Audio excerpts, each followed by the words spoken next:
बारिश भरी हैलोवीन की रात थी जब मेरे 3 दोस्त छोटू, लीला और विकास मेरे घर खेलने आए। हमने काफी देर तक बातें की और फिर कुछ खेल खेलने का सोचा। अचानक मुझे याद आया कि मेरी अलमारी में एक उइजा बोर्ड रखा है। मैं तेजी से दौड़कर उसे ले आया और जैसे ही दोस्तों ने इसे देखा, वे सभी इसे आजमाने के लिए एक्साइट हो गए।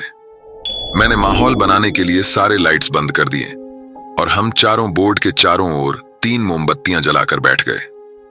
हमने बोर्ड पर हाथ रखा और पहला सवाल पूछा, कोई यहां है? कुछ ही देर में बोर्ड का निशान खुद ब खुद हिलने लगा। हम सभी अविश्वास में हंस पड़े। निशान ने यस की ओर इशारा किया। फिर हम सभी ने मजाकिया सवाल पूछना शुरू कर दिया, जैसे क्या तुम लीला के अंदर आओगे? लीला डर गई और हमें मना करती रही कि हम ऐसा मजाक न करें, लेकिन बोर्ड ने फिर से यस की ओर इशारा किया। हम और जोर से हंसने लगे क्योंकि हमें पता था कि यह मजाक था। भले ही मैंने बोर्ड को नहीं धक्का दिया, मुझे पता था कि छोटू और विकास ने ऐसा किया होगा ताकि लीला को डराया जा सके। लेकिन अचानक बिना किसी सवाल के बोर्ड ने खुद ही लिखा, मैं हमेशा यहां हूं।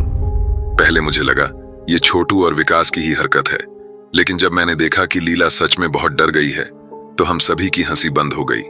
उसी समय ऊपर से जोरदार आवाज आई, जैसे कोई चीज जमीन पर गिरी हो। लीला जोर से चिल्ला उठी।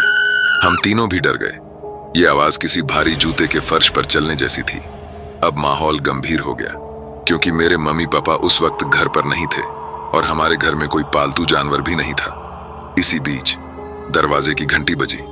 हम सभी एक दूसरे को देखने लगे। मैं हिम्मत करके दरवाजे की ओर बढ़ा और दरवाजे के छेद से झांका।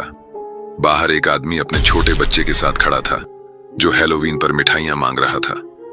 मैंने दरवाजा खोला और बच्चे को मिठाइयां दी, लेकिन मेरा दिमाग अब भी ऊपर की आवाज के बारे में सोच रहा था। फिर मैंने दोस्तों से कहा कि हमें ऊपर जाकर देखना चाहिए कि ये आवाज कहां से आई। हम चारों ऊपर गए और देखा कि लाइट्स बंद हैं, केवल एक नाइट लैंप की हल्की हरी रोशनी दिखाई दे रही थी। हम धीरे धीरे मेरे मम्मी पापा के बेडरूम की ओर बढ़े। जैसे ही हम कमरे के पास पहुंचे, हमने फिर से अजीब आवाज सुनी। ये किसी लड़की की आवाज थी। मैं हैरान था कि मेरे मम्मी पापा के कमरे में एक लड़की की आवाज कैसे आ रही थी। तभी अचानक कमरे से कोई चीज गिरने की आवाज आई। लीला और विकास डर के मारे नीचे भाग गए, लेकिन छोटू और मैंने हिम्मत करके कमरे का दरवाजा धीरे से खोला। कमरे के अंदर अंधेरा था और एक कोने में कोई बड़ा सा साया खड़ा था। मैंने जल्दी से दरवाजा बंद किया और हम दोनों भागते हुए नीचे आ गए। नीचे पहुंचते ही हमने सारे लाइट्स जला दिए और देखा कि उइजा बोर्ड के पास की एक मोमबत्ती बुझ चुकी थी। अब हम और खेलने की हिम्मत नहीं जुटा पाए। मैंने पुलिस को बुलाया। कुछ ही मिनटों में पुलिस आ गई। हम पुलिस को ऊपर ले गए और उनसे कहा कि वे मेरे मम्मी पापा का कमरा चेक करें। पुलिस वाले ने दरवाजा खटखटाया, अपनी पहचान बताई और फिर दरवाजा खोलकर लाइट्स ऑन की। उन्होंने पूरे कमरे की जांच की, बिस्तर के नीचे, अलमारी में, लेकिन कुछ भी नहीं मिला।